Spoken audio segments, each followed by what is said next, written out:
नमस्कार मित्रों, सावन का महीना चल रहा है। इस महीने हम शिव जी को प्रसन्न करने के लिए और मन चाहा फल पाने के लिए सोमवार के व्रत रखते हैं। ये भी माना जाता है जो व्यक्ति इस महीने शिव महापुराण पढ़ता है या सुनता है उस पर महादेव जी की असीम कृपा हमेशा बनी रहती है। आइए मित्रों, मिलकर सुनेंगे शिव महापुराण से ये एक कथा। अगर आपको हमारा चैनल पसंद आए इसे लाइक, सब्सक्राइब और शेयर जरूर करें और हाँ, कमेंट बॉक्स में कमेंट जरूर डालें। त्रेता युग की बात है। महादेव जी देवी सती के साथ ऋषि अगस्त्य के आश्रम में गए। उस समय दंडक वन में घूमते घूमते उन्होंने देखा भगवान श्री राम सीता के वियोग में दुखी हैं। पेड़ और पत्तों से उनका पता पूछ रहे हैं। भगवान श्री राम को देखकर महादेव जी ने उन्हें नतमस्तक होकर प्रणाम किया। उन्हें देखकर उनकी आंखों से प्रेम के आंसू बहने लगे।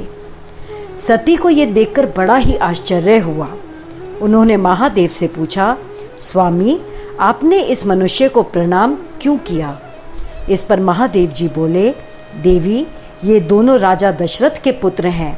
छोटे पुत्र लक्ष्मण हैं जो शेषनाग जी का अवतार हैं और बड़े पुत्र स्वयं भगवान विष्णु का अवतार हैं। महादेव ने देखा, समझाने के बाद भी सती की शंका बनी हुई है। उन्होंने कहा, तुम खुद जाकर परीक्षा ले सकती हो। मैं इस वृक्ष के नीचे बैठकर तुम्हारी प्रतीक्षा करता हूँ। तब सती ने सीता का रूप धारण किया और राम के सामने जाकर खड़ी हो गई। उन्हें देखकर राम ने हाथ जोड़कर मुस्कुराते हुए बोला, माता, भगवान सदाशिव कहाँ हैं? आप वन में अकेली क्यों हैं? आपने ये क्या रूप धारण कर रखा है? राम की बात सुनकर सती बड़ी ही लज्जित हुई।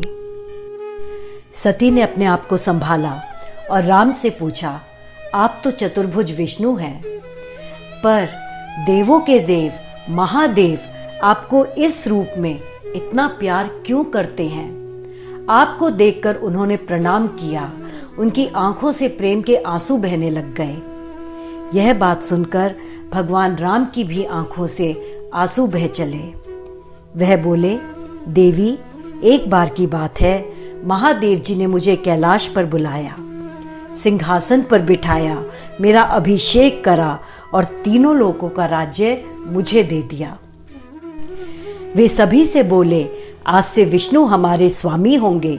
मुझे आदेश दिया कि मैं अनेकों अवतार लेकर संसार का पालन करूं और कहा, हम आपकी नरलीला देखेंगे और आपको अपना स्वामी मानेंगे। इसीलिए देवी, उन्होंने मुझे प्रणाम किया। यह कहकर राम दोबारा सीता को ढूंढने वन में चले गए। दोस्तों, आगे सुनते हैं क्या हुआ। देवी सती ने महादेव जी को जाकर क्या बोला। पर इससे पहले अगर आपको हमारा वीडियो पसंद आए तो इसे लाइक, सब्सक्राइब और शेयर जरूर करें और कमेंट बॉक्स में भी कमेंट जरूर डालें। सती धीरे धीरे चलती हुई महादेव जी के पास पहुंची।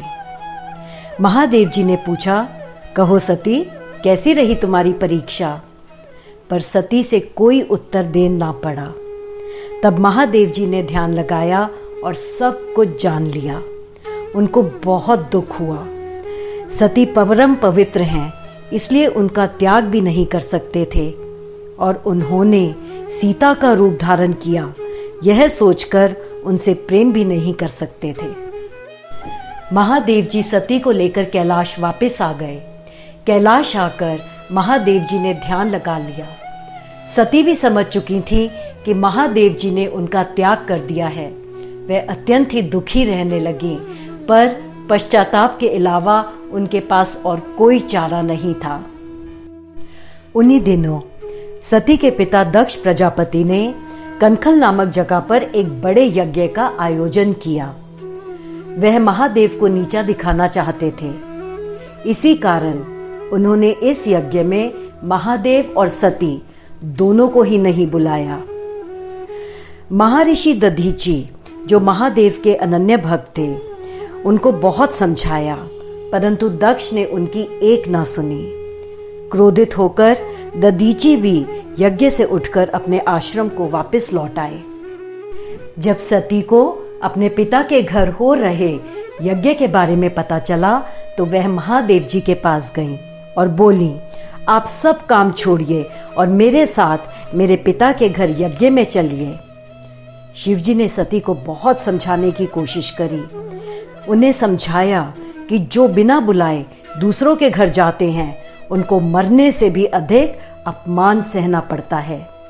यह सुनकर सती क्रोधित हो गईं और बोली, अगर आप मेरे साथ नहीं चल सकते तो कोई बात नहीं, पर मुझे जाने की आज्ञा दीजिए। अंत में महादेव ने उन्हें जाने की आज्ञा दे दी। उनके साथ नंदी और गणों को भी भेज दिया। जब सती यज्ञ में पहुंची तो उनसे किसी ने बात नहीं करी, उनका किसी ने भी आदर नहीं करा। केवल उनकी माता और बहनों ने ही उनका हालचाल पूछा। जब यज्ञ मंडल में गईं तो देखा उनके पिता ने यज्ञ में महादेव को छोड़कर सभी का भाग रखा हुआ है। जब दक्ष ने सती को देखा तो उसका भरपूर अपमान किया। केवल ये ही नहीं, महादेव की भी खिल्ली उड़ाते हुए निंदा करी। पति की निंदा सुनकर सती क्रोधित हो गई। वह उत्तर की ओर मुंह करके बैठ गई। आंख बंद करके महादेव के चरणों में ध्यान लगाया और देखते ही देखते अपने शरीर को योगाग्नि में भस्म कर दिया। दोस्तों, अगर आपको हमारा वीडियो पसंद आया हो तो इसे लाइक, सब्सक्राइब और शेयर जरूर करें। और हाँ, कमेंट बॉक्स में कमेंट डालना ना भूलें।